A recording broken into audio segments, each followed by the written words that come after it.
നമ്മുടെ സ്വപ്നം ഒരു ശോഭ ജയിക്കലല്ല. നമ്മുടെ സ്വപ്നം എന്താണ്?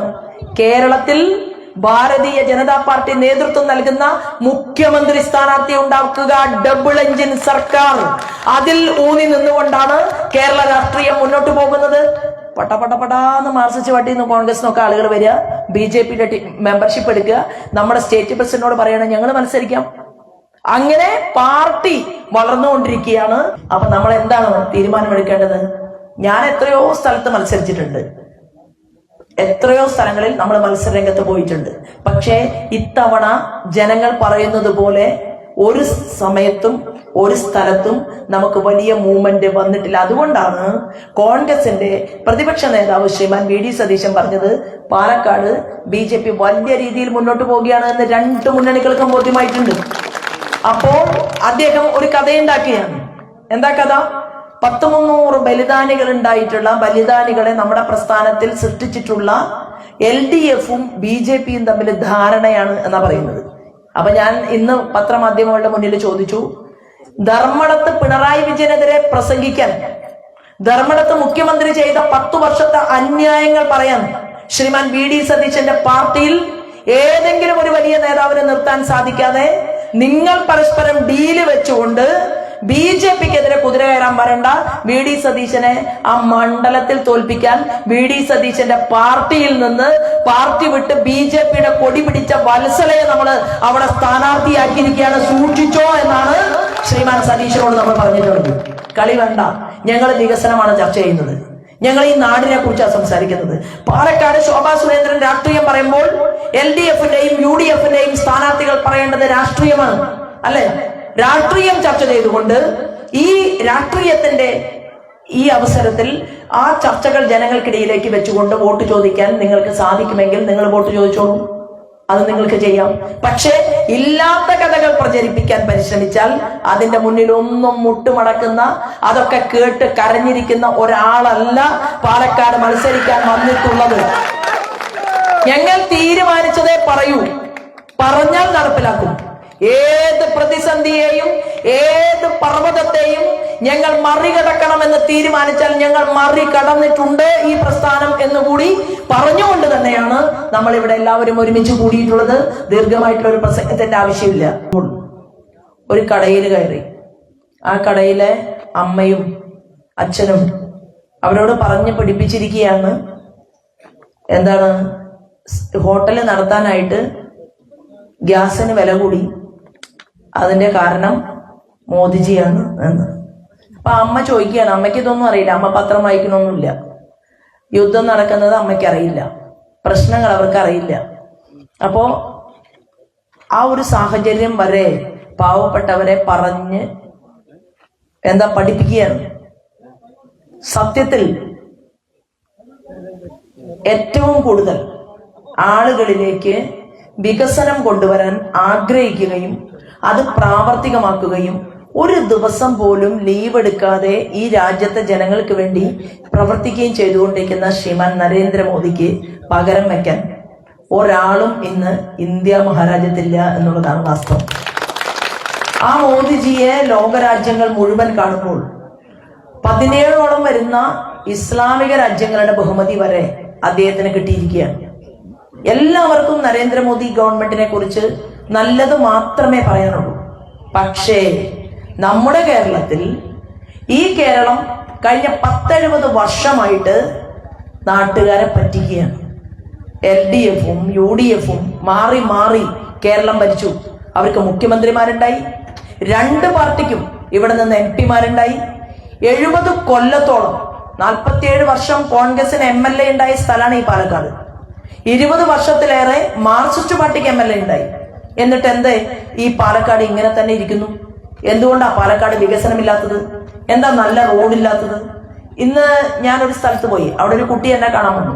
ആ കുട്ടി പറഞ്ഞു, രഹസ്യമായിട്ട് ഫുട്ബോൾ കളിക്കാൻ ഒരു പന്തെങ്കിലും വേണം, ഞങ്ങൾക്ക് ഗ്രൗണ്ട് ഇല്ല, പക്ഷെ ഞങ്ങൾ ഇവിടെ എവിടെയെങ്കിലും തട്ടിക്കളിച്ചോളാം.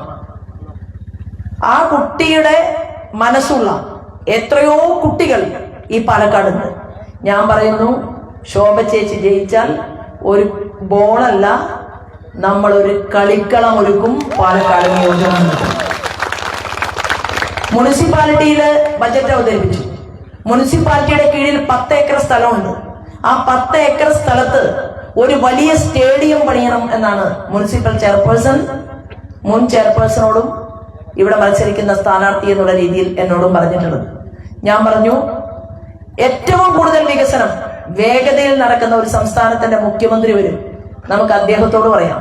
എന്താണ്? Public private partnership, PPP. ആ മോഡലിൽ പാലക്കാടിനെ വികസിപ്പിക്കാൻ നമുക്ക് സാധിക്കും എന്ന് പറഞ്ഞു. അപ്പൊ ഞാൻ പറഞ്ഞപ്പോ തമാശയായിട്ടാണ് അവർക്ക് തോന്നിയത്.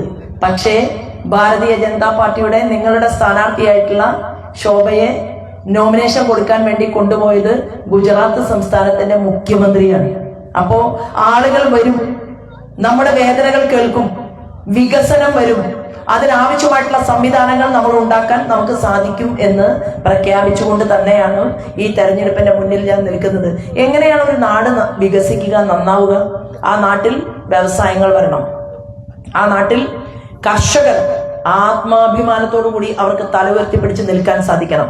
ആ നാട്ടിൽ ജീവിക്കുന്ന പട്ടാളക്കാർ പറയണം, സുരക്ഷിതത്വമുള്ള ഒരു നാടാണിത് എന്ന് പറയണം.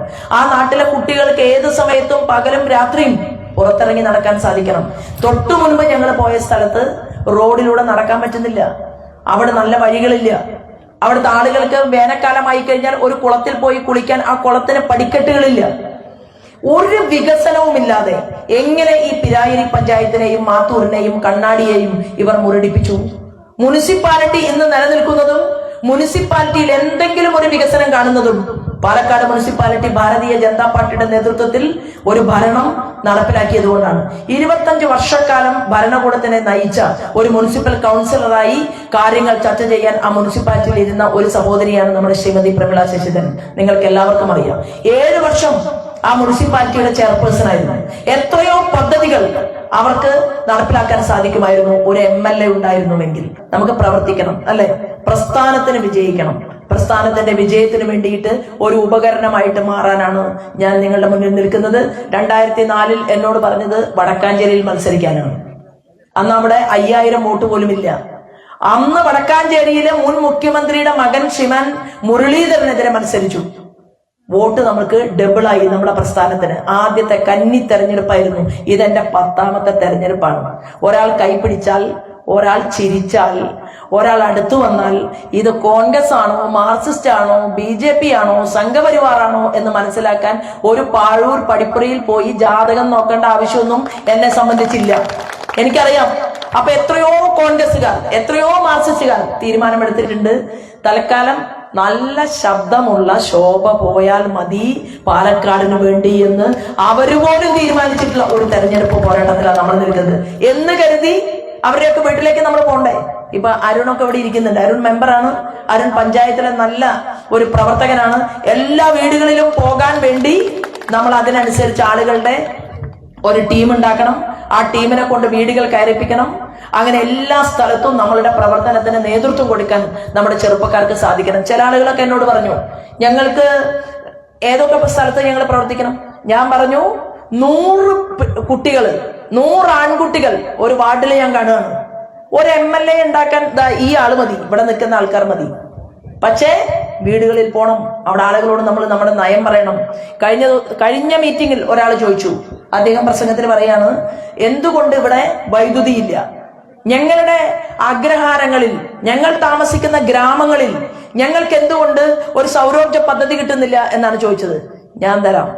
ശോഭയെ MLA ആക്കി നിങ്ങളെ തെരഞ്ഞെടുത്തു കഴിഞ്ഞാൽ 78,000 രൂപ സൗജന്യമായിട്ട് ഒരു വീട്ടിലേക്ക് സൗരോർജത്തിന് വേണ്ടി കിട്ടുന്ന സൂര്യഘർ പദ്ധതി നമ്മൾ ഈ നാട്ടിൽ കൊണ്ടുവരാൻ സാധിക്കും എന്ന് അവിടെ ഉറപ്പ് കൊടുത്തിട്ടാണ് ഞാൻ നിങ്ങളുടെ അരികിലേക്ക് വന്നിട്ടുള്ളത്. പദ്ധതികൾ നമ്മുടെ മുന്നിലുണ്ട്. അത് നമുക്ക് പ്രഖ്യാപിക്കാനല്ല, വാക്കിനെ ജനങ്ങൾക്ക് ചോദ്യം ചെയ്യാൻ, ഏതാൾക്കും ചോദ്യം ചെയ്യാനുള്ള അവകാശമുണ്ട്, അല്ലെ? എല്ലാവർക്കും മുന്നിൽ ഇന്ന് പ്രവർത്തിക്കുന്നതിനേക്കാൾ കൂടുതൽ സമയം, ഇന്ന് പ്രവർത്തിക്കുന്നതെന്ന് പറഞ്ഞാൽ ഒരു മാസത്തിൽ 29 ദിവസവും ഞാൻ പ്രവർത്തിക്കുന്നുണ്ട്. കൂടുതൽ സമയം, ആകെ ഒരു ദിവസമെങ്കിലും വീട്ടിലിരിക്കുന്നുണ്ടെങ്കിൽ ആ ഒരു ദിവസം കൂടി ജനങ്ങൾക്ക് വേണ്ടി പ്രവർത്തിക്കാൻ തയ്യാർ എന്ന് പ്രഖ്യാപിച്ചുകൊണ്ടാണ് ഞാൻ ഈ തെരഞ്ഞെടുപ്പിന്റെ മുന്നിൽ നിൽക്കുന്നത്. നമുക്ക് മുന്നോട്ട് പോകണം. അതിന് ഇവിടെ എത്തിച്ചേർന്നിട്ടുള്ള ബാലേട്ടനൊക്കെ സംസാരിച്ചിട്ടുണ്ടാവും, അല്ലെ? എല്ലാവരും വിശദമായിട്ട് സംസാരിച്ചിട്ടാണ് ഇരിക്കുന്നത്. അപ്പോ ഇനി ഇവിടെ കണ്ടതിനും ഷാളിട്ട് സ്വീകരിച്ചതിനും മറുപടിയായിട്ട് ഈ പാലക്കാടിനെ ഇനി വികസിപ്പിച്ചിട്ടേ നമ്മൾ ഇവിടെ നിന്ന് തിരിച്ചു പോകൂ എന്നുള്ളതാണ്. MLA ആയാൽ, പത്രക്കാരൻ ചോദിച്ചു, MLA ആയാൽ ആദ്യത്തെ പ്രയോറിറ്റി എന്താണ്? ഞാൻ പറഞ്ഞു, ഒരു MLAക്ക് ഒരു MLA ഓഫീസ് അല്ലെ, ഒരു MLA ഓഫീസ് അല്ല പാലക്കാട് നമ്മൾ ഉണ്ടാക്കുക. പിരായിരിയിൽ, കണ്ണാടിയിൽ, മാത്തൂരിൽ, മുനിസിപ്പാലിറ്റിയിൽ ശോഭ എന്ന് പറയുന്ന സ്ത്രീ MLA ആയാൽ 4 MLA ഓഫീസുകൾ നമ്മൾ തുറക്കും. 3 ദിവസത്തിനകം തുറക്കും റിസൾട്ട് കഴിഞ്ഞ്. അത് ഇവിടെ നിന്ന് ഓടിപ്പിടച്ച് അങ്ങോട്ട് വരേണ്ട ആവശ്യമില്ല. അവിടെ ISROയുടെ സയന്റിസ്റ്റ് ഡയറക്ടർ പറയാണ്, ഞാൻ ഒരു പ്യൂണിനെ പോലെ ജോലി ചെയ്യാൻ തയ്യാറാണ്, MLA ഓഫീസിൽ ഇരിക്കാൻ ഞാൻ തയ്യാറാണ്, ഞാൻ ഇവിടെ വന്നിരിക്കാം എന്ന് പറയുന്ന ആള്. പ്രൊഫസർമാർ, ഡോക്ടർമാർ, എഞ്ചിനീയർമാർ, നമ്മുടെ കുട്ടികൾ, കർഷകർ എല്ലാവരും ഒരുമിച്ച് ഇറങ്ങി പുറപ്പെട്ടിട്ടുണ്ട്. നമ്മളെല്ലാവരും ഒരുമിച്ച് ചേർന്ന് നമുക്ക് ആ മുന്നേറ്റത്തിന് വേണ്ടി പ്രവർത്തിക്കണം.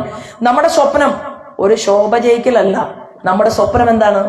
കേരളത്തിൽ ഭാരതീയ ജനതാ പാർട്ടി നേതൃത്വം നൽകുന്ന മുഖ്യമന്ത്രി സ്ഥാനാർത്ഥി ഉണ്ടാക്കുക, ഡബിൾ എഞ്ചിൻ സർക്കാർ.